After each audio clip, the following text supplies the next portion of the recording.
Good to see you. Bad. Good to see you. Yeah. No officer wakes up in the morning, especially here, saying, I want to kill a homeless person. Not one. One of my nicknames out here is Uncle. I'm like that big uncle you call when somebody messes with you. LAPD Senior Lead Officer DEON Joseph has been working on Skid Row for 17 years. I have a niece who I raised from birth, who's mentally ill. I think, what if she was out here with no support? Mental illness became a focus of conversations and protests after a Facebook video went viral last Sunday. It showed a homeless man on Skid Row arguing with police officers. The officers tase him. One yells, "He has my gun."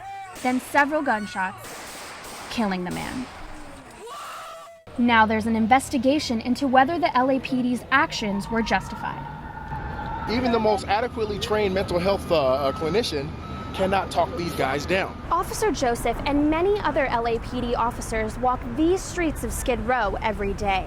While walking with Officer Joseph this afternoon, many locals greeted him as a friend, but there are still some that say that the LAPD watches them too closely. They'll drive at 1 mile an hour down the street on both sides and flip and go back, just looking for somebody to do something wrong.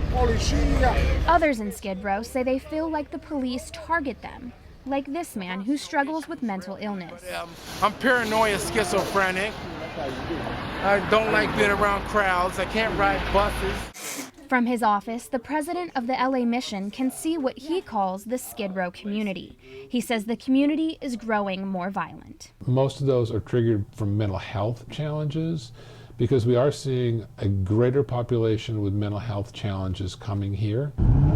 Smith says the streets need police protection. But sometimes it can be an overkill. It can be an inappropriate intervention to a situation.